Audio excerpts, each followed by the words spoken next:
জনমৰ শুভ লগনৰ যদিহে হয় দেখা উৰাবানে মোৰ ইয়াত অপূৰ্ণ আশা। নমস্কাৰ, আজি 20 জুন। মই গান গাব নাজানো, চেষ্টা কৰি চালোঁ আপোনালোকৰ মাজত আগবঢ়াবলৈ। 20 জুন হ'লেও আমি স্কুলত ৰাভা দিৱস উদযাপন কৰিবলৈ আমি উপস্থিত হ'লোঁ সকলোবোৰে। আচাৰ্য ছাত্ৰ ছাত্ৰীসকলে সকলোবোৰ উপস্থিত হ'লোঁ। এয়া আমাৰ 20 জুনৰ সকলোখিনি আৰম্ভ হৈ গ'ল। ইয়াৰে মাজত আমাৰ জিতুমণি কলিতা আছে যে তেখেতৰ মৃত্যু বাৰ্ষিক দিৱসৰ বিষয়ে অকণমান আমাক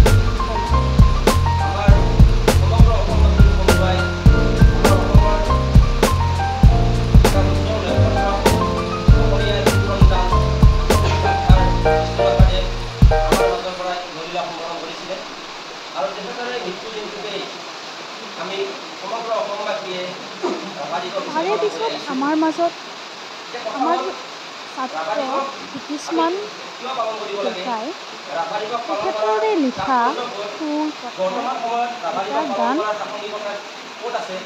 এইখিনি আমি সমগ্ৰ অসমীয়া জাতিটোৱে অনুধাৱন কৰিবলগীয়া হৈছে বুলি মই ভাবোঁ। যা নহওক, প্ৰতিকূল বতৰৰ নেওচি আমাৰ মাজত উপস্থিত হোৱা আমাৰ শ্ৰদ্ধাৰ আচাৰ্যসকলক মোৰ ফালৰ পৰা শ্ৰদ্ধা নিবেদন কৰিছোঁ। আৰু আমাৰ মৰমৰ ছাত্ৰ ছাত্ৰীসকল যিসকলে আজি ৰাভা দিৱসত অনুষ্ঠিত কৰা সভাত উপস্থিত আছে, তেওঁলোকক মই হৃদয় নিৰ্মিত মনৰ পৰা মৰম দেখিছোঁ। আমি ৰাভা দিৱস এই কাৰণেই পালন কৰিব লাগে যে তেওঁ বহুমুখী প্ৰতিভাৰে সমৃদ্ধ এগৰাকী ব্যক্তি।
আজি 20 জুন। আমি সকলোৱে জানো যে আজিৰ এই দিনটোতে কলাগুৰু বন্ধুৱাই আমাৰ মাজৰ পৰা চিৰ বিদায় লৈছিল। তেতিয়াৰ পৰা আমি আজিৰ দিনটোত ৰাভা দিৱস হিচাপে পালন কৰি আহিছোঁ।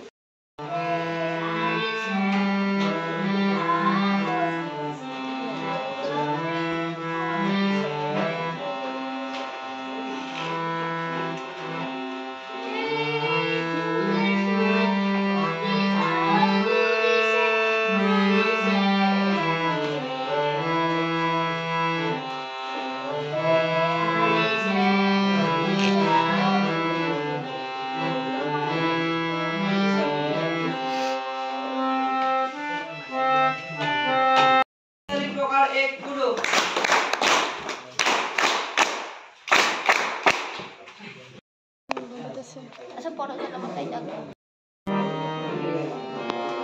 লগন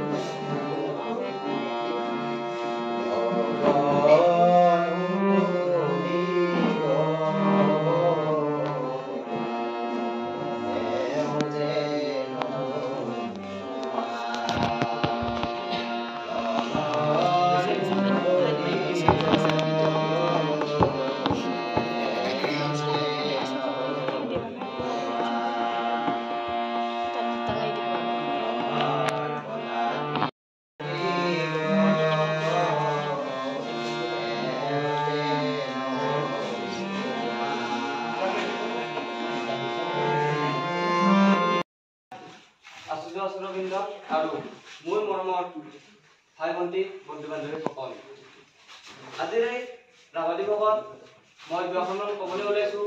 তাত যদি কিবা ভুলভ্ৰান্তি হয় মোক ক্ষমা কৰি দিয়ে যেন।